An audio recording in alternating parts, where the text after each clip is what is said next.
வணக்கம். வாங்க ஒரு சின்ன விஷயத்தை யோசிப்போம். உயிருள்ள பூனைக்கும் உயிரே இல்லாத ஒரு கல்லுக்கும் என்ன வித்தியாசம்?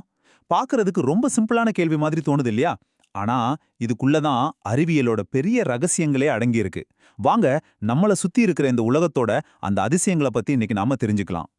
சரி, இப்போ உங்களுக்கும் உங்க கையில இருக்கிற பென்சிலுக்கும் என்ன உண்மையான வித்தியாசம்? யோசிச்சு பாருங்க. பதில் ரொம்ப ஈஸின்னு நீங்க நினைக்கலாம்.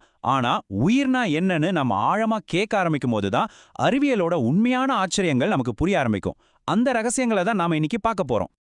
நம்மளோட இந்த ஆய்வுல முதல்ல உயிர்னா என்னன்னு ஆரம்பிச்சு, உயிரோடு இருக்கிறதுக்கு என்னென்ன 5 குணங்கள் தேவை, அதுல இருக்கிற 3 பெரிய பிரிவுகள் என்னென்ன, தாவரங்களுக்கும் விலங்குகளுக்கும் என்னென்ன வித்தியாசங்கள், அப்புறம் அதையெல்லாம் எப்படி வகைப்படுத்துறதுன்னு எல்லாத்தையும் பார்க்க போறோம். ரெடியா? வாங்க ஆரம்பிக்கலாம். முதல்ல ஒரு ரொம்ப அடிப்படையான கேள்வியிலிருந்து ஆரம்பிக்கலாம். நம்ம கண்ணுக்கு தெரிகிற எல்லாத்தையுமே ரெண்டு உலகமா பிரிக்க முடியும். அது என்னன்னு பார்க்கலாமா? இங்க தான் முக்கியமான விஷயமே இருக்கு. ஒரு செடி வளருது, சுவாசிக்குது. ஆனா ஒரு கல் அது எதுவுமே பண்றதில்ல. ஏன்னா உயிருங்கிறது சில குறிப்பிட்ட விதிகளோட இயங்குது. உயிருள்ள பொருட்கள் அந்த விதிகளை ஃபாலோ பண்ணுது, உயிரற்ற பொருட்கள் பண்றதில்ல. சரி, அப்போ அந்த விதிகள் என்ன? வாங்க பார்க்கலாம். இப்போ நம்ம ஆய்வோட மைய பகுதிக்கே வந்துட்டோம். ஒரு விஷயத்த உயிருள்ளது நம்ம சொல்லணும்னா அதுக்கு என்னென்ன தகுதிகள் இருக்கணும்? அதுக்கான ஒரு செக்லிஸ்ட் மாதிரி. வாழ்வோட அந்த ரகசிய செய்முறைய இப்ப நாம ஆழமா பார்க்க போறோம். வளர்ச்சி, போஷணை, அசைவு, சுவாசம், அப்புறம் இனப்பெருக்கம். இந்த 5 தான் ஒரு உயிர் வாழ்றதுக்கான அடிப்படை தூண்கள். ஒரு உயிரினம்னா அதுக்கு இந்த 5 குணங்களுமே இருக்கணும். இதுல 1, 2 குறைஞ்சா கூட அதை நாம முழுசா உயிருள்ளதா ஏத்துக்க முடியாது. சரி, இது ஒவ்வொன்றையும் பத்தி கொஞ்சம் விரிவா பார்க்கலாம். உயிருக்கு முதல் அடையாளம் வளர்ச்சி. ஒரு சின்ன விதை பெரிய செடியா மாறுது. ஒரு குழந்தை வளர்ந்து பெரியவங்களா ஆகுறாங்க. இது ஒரு நிரந்தரமான மாற்றம். ஆனா உங்க டேபிள் மேல இருக்கிற பேனா தானா வளருமா? நிச்சயமா வளராது. இதுதான் உயிருள்ளவைக்கும் உயிரற்றவைக்கும் உள்ள முதல் முக்கியமான வித்தியாசம். அடுத்து போஷணை, அதாவது சாப்பாடு. நம்ம கார் ஓடணும்னா பெட்ரோல் வேணும் இல்லையா? அதே மாதிரி தான் எல்லா உயிரினங்களுக்கும் சக்தி தேவை. ஆனா எல்லா உயிரினங்களும் ஒரே மாதிரி சாப்பாட்டே எடுத்துக்கிறது இல்ல. இதுல 2 சுவாரஸ்யமான முற்றிலும் வேற வழிமுறைகள் இருக்கு. ஒரு பக்கம் தாவரங்கள் சூரிய ஒளியை வச்சே தனக்கு வேணுங்கிற சாப்பாட்டை தானே சமைச்சுக்குது. எவ்வளோ புத்திசாலித்தனம் பாருங்க. இன்னொரு பக்கம் விலங்குகள் நம்மள மாதிரி சாப்பாட்டுக்காக மற்ற தாவரங்களையோ இல்ல விலங்குகளையோ சார்ந்து தான் இருக்கு. ஸோ ஒன்று ப்ரொடியூசர், இன்னொன்று கன்சியூமர். அடுத்தது அசைவு. ஒரு பறவை பறக்கிற மாதிரி விலங்குகள் ஒரு இடத்துல இருந்து இன்னொரு இடத்துக்கு நகருது. ஆனா தாவரங்கள் அதுவும் அசையும். சூரியகாந்தி பூ சூரியனை நோக்கியே திரும்புது இல்லையா? அது மாதிரி அதோட பாகங்கள் அசையும். ஆனா அதால இடம் மாற முடியாது. ரெண்டுமே அசைவுதான். ஆனா அதுல ஒரு பெரிய வித்தியாசம் இருக்கு. சுவாசம்னா சும்மா மூச்சை உள்ள இழுத்து வெளியே விடுறது மட்டும் இல்லைங்க.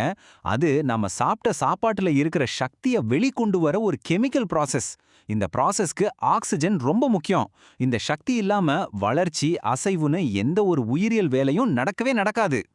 கடைசியா ஆனா ரொம்ப முக்கியமான ஒண்ணு, இனப்பெருக்கம். ஒரு தனிப்பட்ட உயிர் வாழுறது மட்டும் முக்கியம் இல்ல. அதோட இனம் இந்த பூமியில தொடர்ந்து இருக்கணும் இல்லையா? அதுக்காக தங்களைப் போலவே புது உயிர்களை உருவாக்குற இந்த செயல்முறை தான் உயிரோட தொடர்ச்சியை உறுதி செய்யுது. சரி, இப்போ உயிர் வாழ்றதுக்கான 5 விதிகளை பார்த்துட்டோம். இப்போ இந்த விதிகளை ஃபாலோ பண்ணி வாழ்ந்துட்டு இருக்கிற 3 முக்கிய குழுக்களை பத்தி பார்க்கலாம். இவங்கள இந்த லைஃப்ங்கிற ஆட்டத்தோட மெயின் பிளேயர்ஸ்னு கூட சொல்லலாம். இந்த பூமியில இருக்கிற கோடிக்கணக்கான உயிரினங்களை நம்ம 3 பெரிய பிரிவுகளா பிரிக்கலாம். தாவரங்கள், விலங்குகள், அப்புறம் நம்ம கண்ணுக்கு தெரியாத நுண்ணுயிர்கள்.